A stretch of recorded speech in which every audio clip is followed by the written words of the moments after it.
Boy, oh boy. Ladies and gentlemen, Kamala Harris is panicking. They are sending letters, paragraphs to Democrats.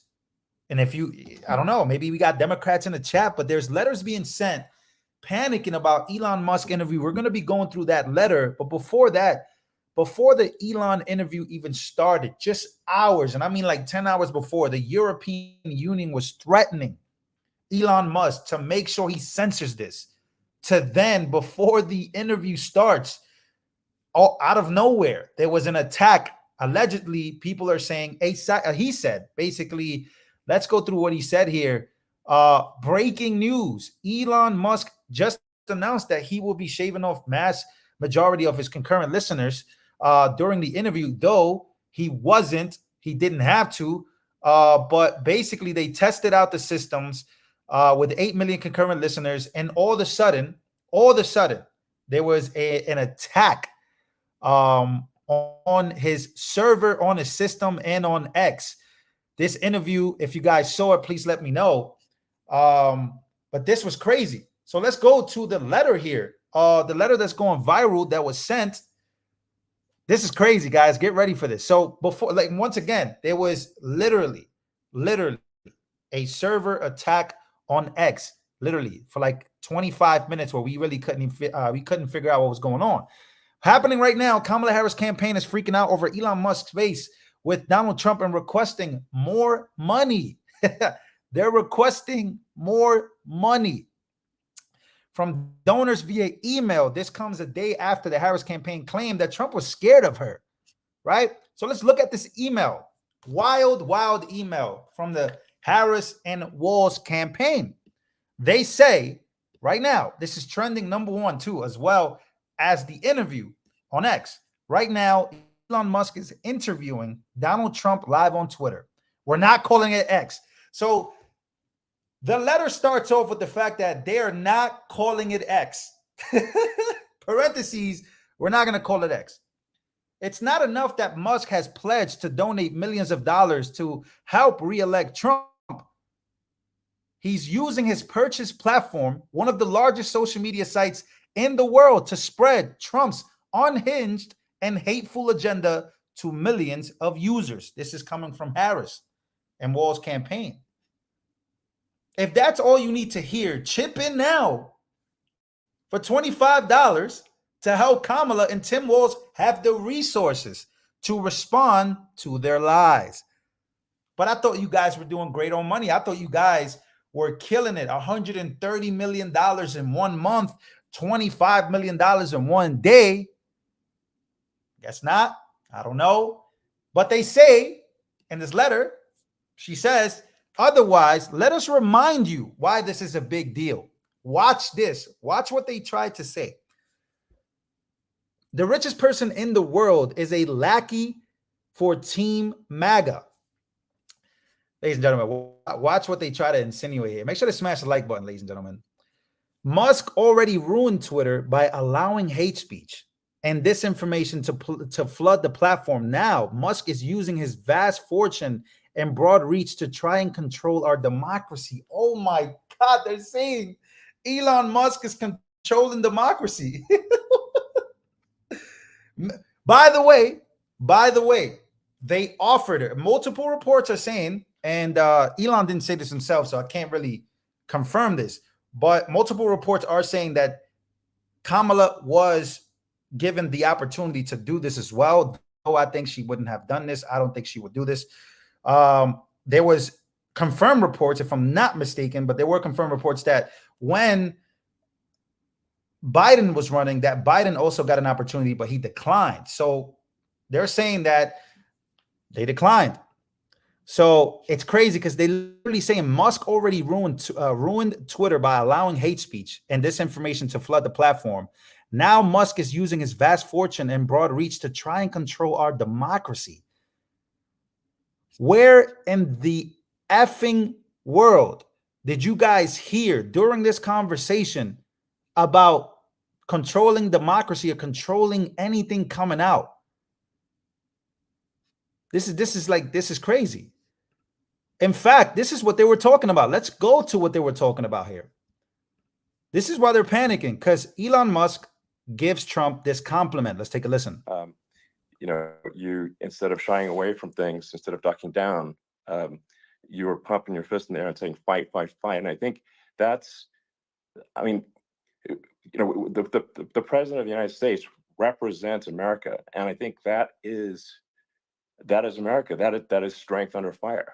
And so that's, you know, a big, you know, part of the reason why I was excited to endorse you as the president of the United States for having another term here. What did you hear there? Did you hear, oh, yeah, Trump, I want to endorse you because I want to control the world and I want to control democracy and I think we could do it together? No. He said that when he was down and out and bad things were happening, you said fight, fight, fight. And you showed constraint and you showed courage. So I wanted to endorse that. I think that's what we need in this country. That was just incredibly inspiring. But I mean, what was it like for you? Not pleasant. I have to be pleasant. I said there was blood. I had more blood. I didn't know I had that much blood.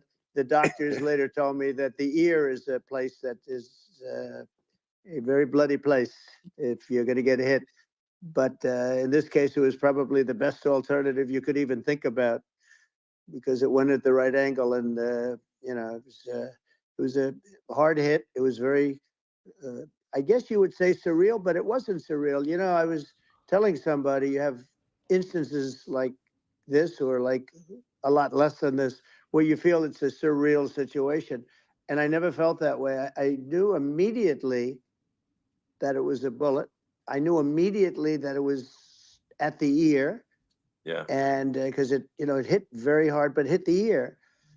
And I also heard people shout, bullets, bullets, you know, get down, because I moved down pretty nicely, pretty quickly. And we had bullets flying right over my head after I went down. So I'm glad I went down.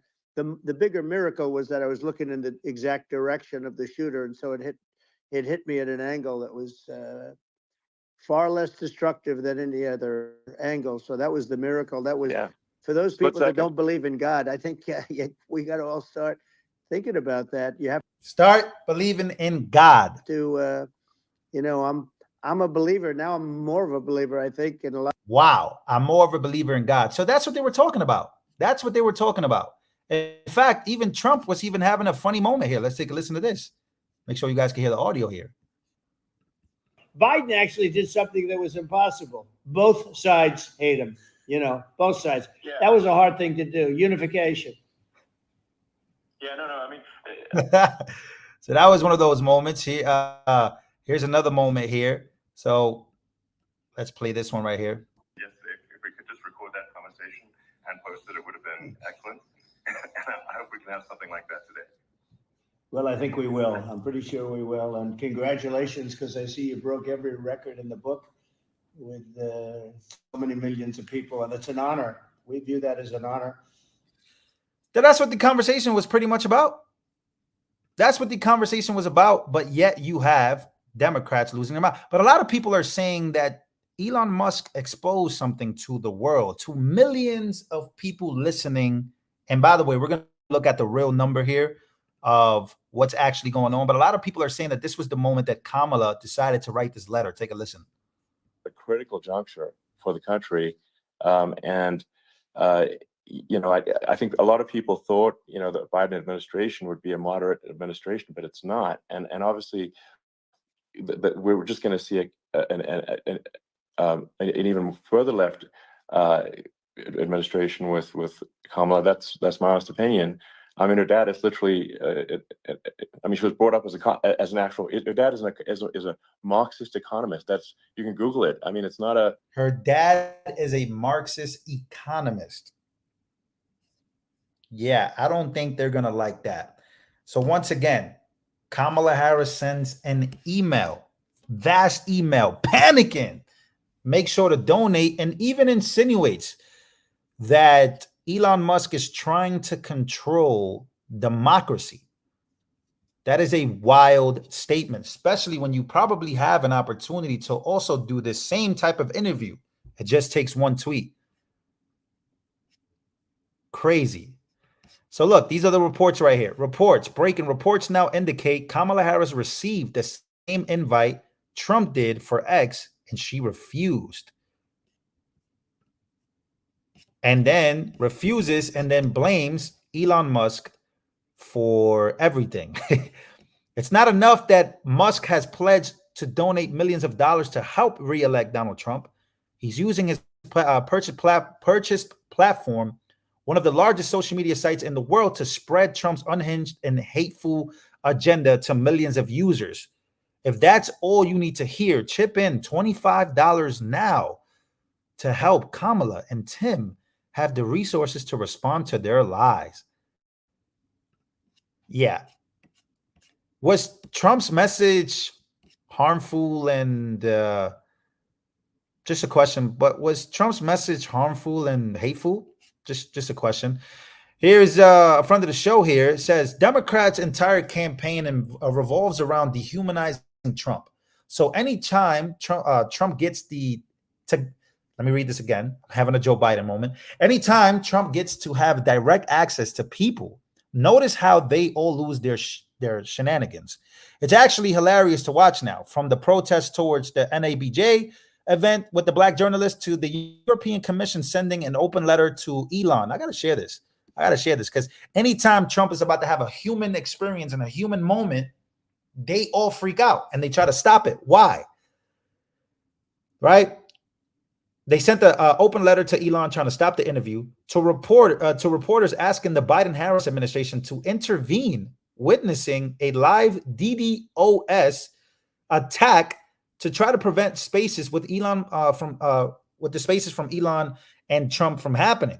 It's not really about Trump bad, Trump dangerous. They're just trying to basically censor and dehumanize them. It's literally their campaign. It's dehumanizing Trump. I think this is a great point. This might be one of the greatest points, is that every time Trump gets the opportunity to look like a human, have a human interaction with somebody else other than outside of politics, they begin to panic and write letters to their audience because Trump can't be humanized. I think that's a great point. Honestly speaking, that is an amazing point by a friend of the show. So yeah, it is pretty crazy, man. It is pretty crazy what is happening. And once again, to prove that to you, let me open up this web. Make sure to smash the like button if you guys can. But breaking, Elon Musk just announced a major DDoS attack is targeting the space with Donald Trump, preventing users from joining. Elon tweets out, he says, post on X, there appears to be a massive DDoS attack on X, working on shutting it down.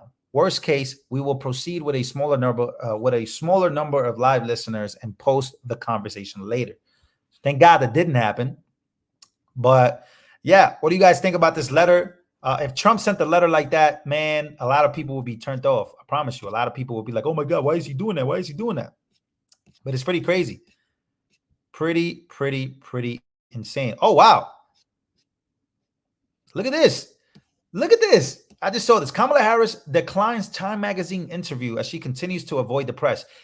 Time Magazine, as Trump said during the interview, he said, hey, did you see Kamala Harris looked very beautiful in the Time Magazine cover? You know, they put her in the cover. You know, they always do this for every presidential candidate. But for her, they went outside. They went crazy. But she declined the interview with them after they put her on the poster? Really? Really? Thank you for your donations, guys. So yeah, that's pretty insane.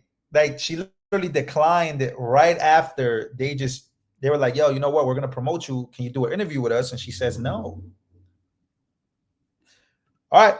Here's another statement. Here's another statement by the panicking Kamala Harris campaign. Donald Trump's extremism and dangerous Project 2025. Are we still going Project 2025? Really? Donald Trump's extremism and dangerous Project 2025 agenda is a feature, not a glitch of his campaign. What? Which is on full display for those unlucky enough to listen in tonight during whatever that was on X.com. Trump's entire campaign is in service of people like Elon Musk and himself, self-obsessed rich guys who will sell out the middle class and who cannot run a live stream in 2024. So I guess they're trying to have like one of those gotcha moments. Yeah, they're panicking. They're panicking bad. Project 2025, Trump announces it. They still talking about it. They're panicking. I mean, this is crazy, but it is what it is. Ladies and gentlemen, make sure to smash the like button. Let me know what you guys think about this freak out. Let me know what you think about the interview as a whole. It has some many great moments. Trump spoke about God. Elon Musk basically said that I'm a moderate. I'm actually pretty much liberal, but I'm going to vote for you. In fact, I have that video clip here, and we'll end it with that. Let's end it with this. Let me make sure that you guys can hear this part. Let's end it with this video. I think you should support Donald Trump for president. And I think it's actually a very important junction in the road, and we're in deep trouble if it goes the other way. Well, I want to thank you. And, you know, I actually always did think of you as somewhat left. I must say that. So it's Yeah. even more of an honor to have your endorsement. I know how strong you feel about it. But, you know, when you think of her, San Francisco, 15 years ago, I had a great friend, Bob Tish. He said it's the greatest city in America. And now it's almost not livable there. Yeah, I think you should support